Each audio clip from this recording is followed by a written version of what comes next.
É real. O shopping da cidade, o campeonato piauiense, empresários têm prometido não seguir o decreto do governo do estado que previa o encerramento dessas atividades, a suspensão por conta da pandemia. Aí a gente vê o Campeonato Piauiense, através da Federação Piauiense de Futebol, divulgou uma nota informando da manutenção da rodada prevista para esta quarta-feira do Campeonato Piauiense, bem como mais um jogo marcado para quinta-feira. E quanto ao shopping da cidade, o vereador Gustavo de Carvalho... Temos aí a fala do Gustavo de Carvalho, Juliano? Ele também fala. Vamos lá, vamos ver o que ele diz. Ele que é o... que administra hoje lá, né? Quem tem a influência lá no shopping da cidade.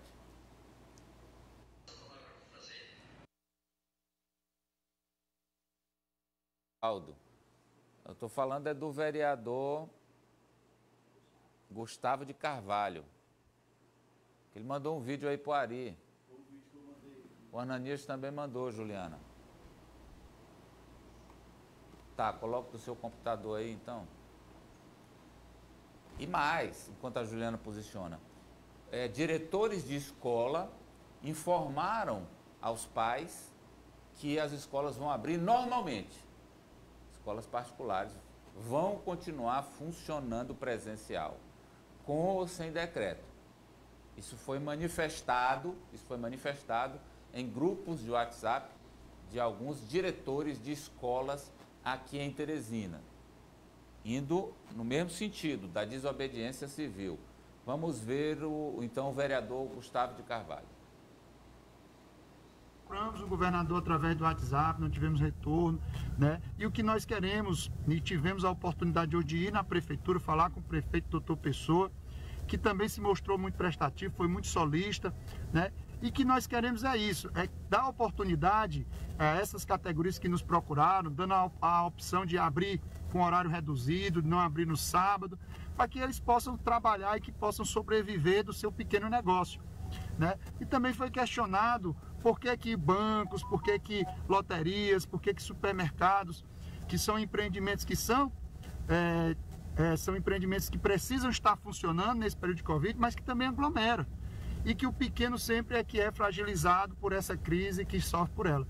Então, volto a frisar, nós defendemos e apoiamos todo tipo de decreto, mas que nós fomos procurados como presidente da Comissão de Indústria, Comércio e Geração de Emprego e Renda na Câmara, juntamente com o vereador Aloysio Sampaio, que também representa essa categoria, que sempre somou com a gente. Nós fomos procurar exatamente o diálogo. E eu espero que o governador atenda, que o governador possa, sem sombra de dúvida, recuar nesse decreto e possa atender essa categoria tão importante. Então, Ananias. Na prática, o decreto, como estava, os comerciantes não vão seguir.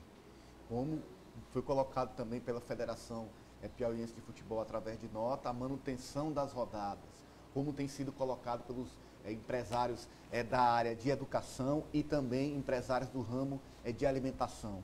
Ou seja, há sim, Amadeu, muito forte esse sentimento de desobediência. O que nós vimos em Manaus foi algo parecido. E mais grave ainda, com os governadores sendo pressionados com as categorias, além de abrir na vigência do decreto... O governador e o prefeito de Manaus também. Além de, na vigência do decreto, abrindo, descumprindo e indo às ruas protestar. Aqui a gente está tendo protesto antes da divulgação oficial desse decreto. E isso resultou em, inclusive, um episódio que a polícia do Amazonas precisou abrir uma central de flagrantes específica para conduzir pessoas por crime de desobediência. Então a gente vê que se chegou ao extremo.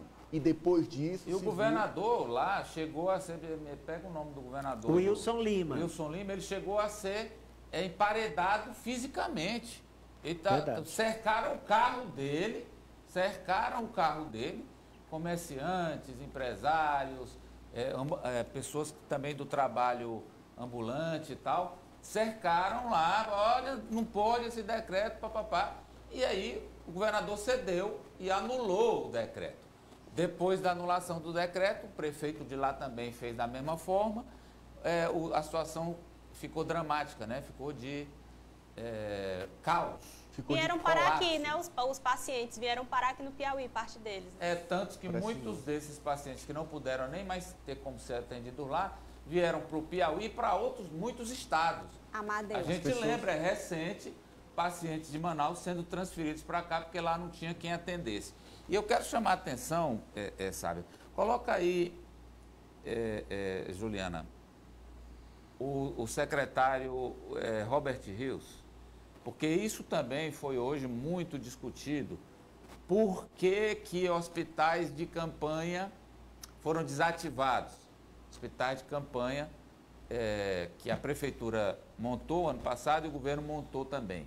E logo depois da crise mais grave, mais aguda, eles foram desativados. Amadeu, pois não, Ananias? Só para concluir o tópico, eu queria deixar claro que essas medidas que vão ser tomadas logo mais podem fazer a diferença entre o caos, o colapso, o sistema quebrar, pessoas morrerem, como a gente viu, em busca de atendimento, como a gente viu em Manaus, ou então a gente conseguir sustentar essa situação difícil e passar por isso. Ou seja, é muito importante a gente entender que essas decisões são importantes para o nosso futuro, para o que a gente vai viver brevemente, porque a gente pode sim entrar em uma situação de colapso. Eu tenho até um relato de um amigo aqui que no último domingo tentou a internação em leito comum de um familiar seu e rodou, mesmo tendo plano de saúde, mesmo pagando, não conseguia um leito comum para tratamento em Covid.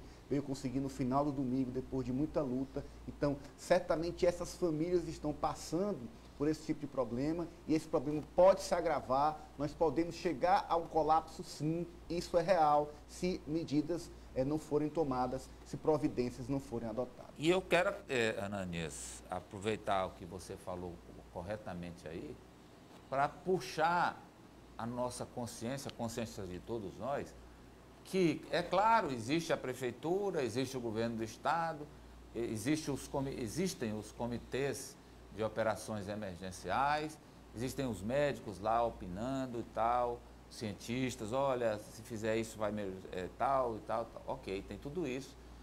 E está na autoridade dos prefeitos e dos governadores resolver da forma mais adequada. É ruim decidir com a faca no pescoço? A faca está no pescoço deles? Tá. Mas vocês foram eleitos todos para tomar as decisões em nome do povo. Então não podem fugir dessa responsabilidade aí. E mais, uma responsabilidade que, claro, é dos gestores, mas é uma responsabilidade também da sociedade. Não adianta, pode ser o decreto mais perfeito do mundo, mas se as pessoas, se a sociedade não assumir que aquilo é importante, a gente não sai do lugar. A gente não vai sair do lugar. E depois, Deus nos livre, vou bater na madeira e repetir, Deus nos livre, Deus nos livre, Deus nos livre de nós vivermos uma situação semelhante à de Manaus. Não adianta depois e ficar buscando responsáveis e culpados. Se ocorrer, seremos todos nós. Seremos todos nós. Vamos ver o secretário de Finanças e vice-prefeito de Teresina. Ele falou sobre essa questão aí, o Efraim perguntou a ele, por que hospitais de campanha foram desativados. Você parou para saber algum dia o que é um hospital de campanha?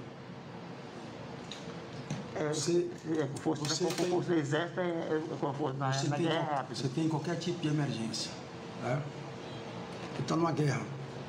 Então o exército já tem o hospital de campanha pronto em depósito, em armazéns. Aí você pega aquele hospital de campanha e monta perto da batalha, A epidemia é uma guerra. Então centenas de hospitais de campanha, tanto em empresas privadas como em próprio Forças Armadas, foram montadas ao longo do Brasil.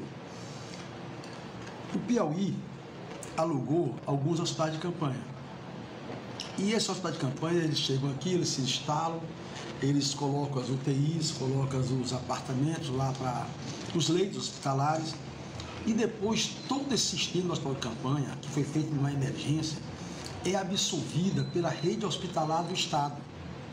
Então, tudo que veio para cá de hospital de campanha, né, naquela emergência daqueles 3 primeiros meses, depois foram sendo incorporados ao sistema de saúde do Estado. Nenhuma UTI que chegou aqui como hospital de campanha saiu do Piauí, foi embora do Piauí. Simplesmente elas foram absorvidas pelo Estado. Hoje, se você vê que algumas cidades do Piauí têm UTI, aumentou a UTI de Floriano, aumentou de Parnaíba, aumentou de Piripiri, aumentou de várias cidades, essas UTI vieram dos hospitais de campanha. Aí as pessoas fazem uma narrativa falsa para confundir a opinião pública. Olha, desmontaram o hospital de campanha, como se tivesse pego, fosse um circo, que você desmonta, bota nos caminhões e leva embora. Não é isso. Todos aqueles aparelhos públicos, aqueles aparelhos dos hospitais de campanha ficaram aqui no estado do Piauí. O problema do Piauí não é o problema de leito de UTI. O Piauí tem capacidade de fazer rapidamente mais 200 leitos de UTI. O que nós não temos é o profissional médico intensivista de UTI. Certo? Nós estamos hoje, nessa pandemia crescente, nós estamos hoje com pediatra, ortopedista e outros profissionais de medicina cuidando de UTI, que não é apropriado. Então o que é que acontece? Não é o fato físico da UTI, é o profissional médico. Agora, para formar um intensivista, você leva anos, né? O intensivista não é de uma hora para outra. Então, essa é a dificuldade que tem hoje aqui o Piauí, que tem o Brasil inteiro. O Brasil tem capacidade de gerar milhares de leitos de UTI, mas não tem os intensivistas, não tem o profissional médico. Então, essa é a grande dificuldade. Como nós temos a dificuldade de aumentar nossa capacidade de intensivista de UTI, nós temos que fazer um barreiramento no crescimento do Covid. É isso. Eu tenho uma informação, não posso falar o nome do médico, mas durante a crise lá de Manaus, ele foi contratado por um hospital da rede privada lá, mandaram um avião, hospedaram no melhor hotel e pagavam a ele R$10.000 por dia. Era a diária desse médico. Por quê? Porque lá não havia médicos intensivistas, que é uma formação específica. E além de médicos intensivistas, há necessidade também dos enfermeiros intensivistas, dos fisioterapeutas intensivistas e, como falou o secretário e vice-prefeito, não é assim, chama os enfermeiros para um treinamento aqui para eles se tornarem intensivistas. Faz uma semana. Não. É tempo que nós não temos. Além disso, Amadeu, o doutor Gilberto falou hoje até da falta de insumos mesmo, de medicamentos, de luva, desse tipo de material. E o doutor José Noronha, lá do antigo HDIC, do Natan Portela, falou que já entrou em contato com a empresa que fornece os gases medicinais, ou seja, oxigênio. A empresa garantiu que tem capacidade de triplicar o fornecimento atual, mas ele disse, ligou o sinal amarelo. Fiquem em casa, não aglomerem, porque não é descartada, se a situação continuar progredindo no ritmo atual, que a gente tem aí problema com oxigênio. Amadeu. E o doutor Jefferson Campelo, Juliana, ele também falou sobre a questão da desmobilização de hospitais de campanha. Ele é superintendente de gestão da Secretaria de Saúde do Estado.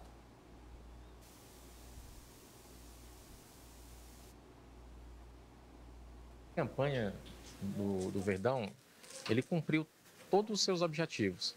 Ele salvou mais de 500 vidas naquela oportunidade. Hoje ele já está desativado há cerca de 7 meses. Por que ele foi desativado? Ele não foi desativado por se querer desativá-lo, mas sim porque ele estava com a taxa de ocupação que naquele momento não exigia mais o seu funcionamento.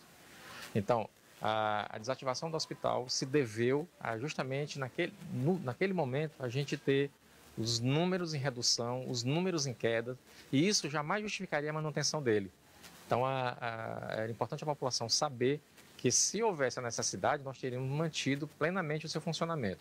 Mas naquilo que ele foi proposto, ele cumpriu o seu papel, cumpriu com o seu objetivo e naquele momento foi desativado porque ele estava com menos de 30% da sua taxa de ocupação. Então ele funcionou durante 4 meses muito bem. E eu queria também reforçar que o hospital de campanha serve para isso. Ele tem o dia para começar, tem o dia para terminar. No momento que houve uma desocupação, esse é o principal indicador para que ele seja realmente desativado.